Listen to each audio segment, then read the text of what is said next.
ఎప్పుడైనా అనిపిచ్చిందా? ఎన్నో మంచి పుస్తకాలు చదువుతుంటాం, ఎన్నో గొప్ప విషయాలు వింటుంటాం, కాని మన జీవితంలో మాత్రం పెద్దగా మార్పేమీ రాదు. పండిత్ శ్రీరామ్ శర్మ ఆచార్యగారు తన జీవన్ దేవతాకీ సాధనాలో సరిగ్గా ఇదే సమస్యకు ఒక అద్భుతమైన, శక్తివంతమైన పరిష్కారాన్ని చూపిస్తున్నారు. అదే సాధన. ఇంతకీ మన జీవితాన్ని మార్చగలిగే ఆ విజ్ఞానమేంటో ఇప్పుడు వివరంగా చూద్దాం. ఈ విశ్లేషణలో మనం కొన్ని ముఖ్యమైన విషయాలు తెలుసుకోబోతున్నాం. అసలు జ్ఞానమెందుకు ఆచరణగా మారదు? సాధన అంటే నిజంగా అర్థమేంటి? మనం చేసే పనులే మన స్వభావాన్ని ఎలా తీర్చిదిద్దుతాయి? నిజమైన పురోగతికి మనం వెయ్యాల్సిన మొదటి అడుగు ఏంటి? వీటన్నింటి ద్వారా రచయిత మనకు చూపించే ఆ ఎదుగుదల మార్గాన్ని అర్థం చేసుకునే ప్రయత్నం చేద్దాం. సరే, మొదటగా మనందరికీ ఎదురయ్యే ఒక పెద్ద సందిగ్ధత గురించి మాట్లాడుకుందాం. నాలెడ్జ్ అయితే ఉంది, కానీ జీవితంలో మార్పెందుకు లేదు? రచయిత మనల్ని చాలా సూటిగా ఒక ప్రశ్న అడుగుతున్నారు. ఎన్నో గొప్ప విషయాలు చదివాక, తెలుసుకున్నాక కూడా మన ప్రవర్తనలో, మన జీవితంలో ఎందుకు మార్పు రావడం లేదు? ఆ జ్ఞానానికి, మనం జీవించే విధానానికి మధ్య ఇంత పెద్ద గ్యాప్ ఎందుకొస్తోంది? సమస్య అంతా ఇక్కడే ఉంది. మనము ఎన్నో గ్రంథాలు చదివి జ్ఞానాన్ని ఒక ఒడ్డున పోగేస్తాం, కాని మన జీవితం, మన అలవాట్లు మాత్రం మరో ఒడ్డున ఉండిపోతాయి. ఈ రెండింటి మధ్య ఉన్న ఈ అగాధాన్ని దాటడానికి కేవలం చదవడం మాత్రమే సరిపోదు. మరి ఈ అగాధాన్ని దాటించేవారది ఏది? రచయిత మనకు చూపిస్తున్న మార్గమేంటో చూద్దాం. రచయిత చెప్పే సమాధానం చాలా సింపుల్, కాని అత్యంత శక్తివంతమైనది. ఆ వారధి పేరే సాధన. ఇదే మనం తెలుసుకున్న జ్ఞానాన్ని నిజమైన అనుభవంగా మార్చగలిగే ఏకైక శక్తి. అయితే ఇక్కడొక విషయం. సాధన అనంగానే మనకు పూజలు, వ్రతాలు గుర్తుకొస్తాయి. కాని రచయిత దృష్టిలో సాధన అంటే అది కాదు. అది మన ఆలోచన, మన మాట, మన పని, ఇలా మన ఉనికిని సంపూర్ణంగా మార్చే ఒక క్రమశిక్షణతో కూడిన జీవన విధానం. ఈ జీవన విధానం 5 స్తంభాల మీద నిలబడి ఉంటుంది. తపశ్చర్య అంటే స్వీయ క్రమశిక్షణ. సంయమనం అంటే ఇంద్రియాలపై అదుపు. సేవ అంటే నిస్వార్థ సేవ. పుణ్యం అంటే మంచి పనులు చేయడం. చివరిగా పరమార్థం అంటే ఒక ఉన్నతమైన లక్ష్యం కోసం జీవించడం. ఇవన్నీ కలిస్తేనే అది సంపూర్ణ సాధన అవుతుంది. సరే, ఈ సాధన అంటే ఈ పనులు మన స్వభావాన్ని ఎలా మారుస్తాయి? దీని వెనుకున్న సైకలాజికల్ ప్రిన్సిపల్ చాలా చాలా ఆసక్తికరంగా ఉంటుంది. ఇక్కడ 2 దారులున్నాయి. ఒకటి, నాకు మంచి ఫీలింగ్ వస్తే మంచి పని చేస్తాను అనుకోవడం. కాని రచయిత చెప్పేది దీనికి పూర్తిగా రివర్స్. నువ్వు మంచి పని చెయ్యి, మంచి ఫీలింగ్ దానంతట అదే వస్తుంది. ఆయన ప్రకారం ఫీలింగ్ కన్నా యాక్షన్ అంటే కర్మకే ఎక్కువ ప్రాధాన్యత ఉంది. అదే మనల్ని లోపలి నుంచి మారుస్తుంది. రచయిత చెప్పే కీలకమైన సూత్రం ఇదే. ఒక వ్యక్తి ఎలాంటి పనులు నిరంతరం చేస్తాడో అతని స్వభావం మరియు అలవాట్లు కూడా అలానే తయారవుతాయి.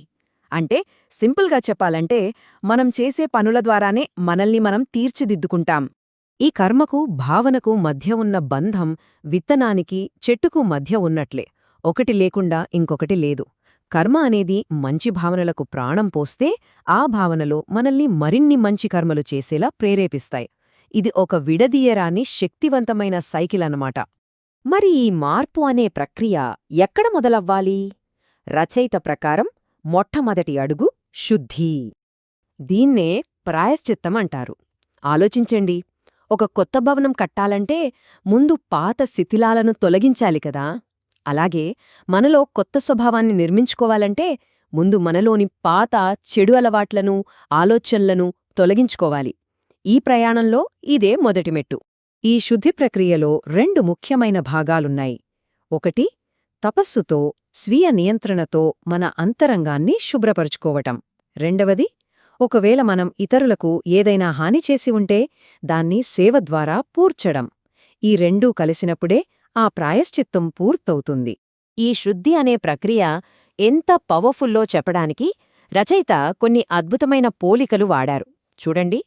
అగ్ని ముడి ఇనుములోని మలినాలను కాల్చివేసి దాన్ని స్వచ్ఛమైన ఉక్కుగా మార్చినట్లు, ఎలాగైతే కుమ్మరి పచ్చిమట్టిని అగ్నిలో కాల్చి ఒక గట్టి, ఉపయోగపడే కుండగా మారుస్తాడో, సరిగ్గా అలాగే తపస్సు అనే అగ్ని మన మనస్సులోని మలినాలను కాల్చివేసి దాని స్పష్టంగా బలంగా మారుస్తుంది. ముడి ఇనుము కత్తిగా పచ్చిమట్టి కుండగా మారినట్లే మనస్సు కూడా తపస్సుతో సంస్కరించబడుతుంది. రచయిత వ్యవసాయం నుండి ఒక చాలా ప్రాక్టికల్ ఉదాహరణ ఇస్తున్నారు. రాళ్ళు, రప్పలు, ముళ్ల పొదలతో నిండిన నేలలో పంట పండించగలమా? లేదు కదా. ముందు నేలను శుభ్రం చేసి చదును చేయాలి. మన జీవితంలో పురోగతి అనే పంట పండాలంటే కూడా ముందు మన అంతరంగాన్ని శుద్ధి చేసుకోవాలన్నమాట. ఇంత కష్టపడి మనల్ని మనం శుద్ధి చేసుకుని సేవ చేస్తే చివరికి ఈ మార్గం మనల్ని ఎక్కడికి తీసుకువెళ్తుంది? దీని అంతిమ ఫలితమేంటి? మనమొకసారి గమనిస్తే చరిత్రలో మనం గౌరవించే మహానుభావులందరూ వాళ్లు నడిచిన మార్గం ఇదే. బుద్ధుడు, గాంధీ వంటివారు తమ జీవితాలనే ఒక నిరంతర సాధనలా మార్చుకున్నారు. మనలో ఉండే ఆకాంక్ష, శక్తి ఇవి ఒకేలా ఉంటాయి. కాని దానికి సరైన దిశానిర్దేశం చేస్తే అది మనల్ని హరిశ్చంద్రుడు, బుద్ధుడు, గాంధీలాంటి మహానుభావులుగా మారుస్తుంది. అదే శక్తికి తప్పుడు మార్గాన్ని చూపిస్తే అది రావణుడిలాంటి వినాశనానికి దారితీస్తుంది. సో ఎంపిక మన చేతుల్లోనే ఉంటుంది. కాబట్టి గుర్తుంచుకోవాల్సిన విషయమేంటంటే, నిజమైన మార్పనేది రాత్రికి రాత్రే జరిగే అద్భుతం కాదు. అదొక పంటలాంటిది. విత్తనం నాటి, నీరు పోసి, ఓపికతో, అంకితభావంతో ఎదురుచూస్తేనే ఫలం చేతికి వస్తుంది. ఇది నెమ్మదిగా, సహజంగా జరిగే ప్రక్రియ. ఈ విశ్లేషణను ఒక ఆలోచింపజేసే ప్రశ్నతో ముగిద్దాం. ఈ జ్ఞానాన్ని ఆచరణలోకి తీసుకురావాలంటే ఒక వ్యక్తి తన నిజమైన పురోగతి కోసం స్వీకరించాల్సిన ఆ మొదటి కర్మ, ఆ మొదటి యాక్షన్ ఏమై ఉంటుంది? ఆలోచించండి.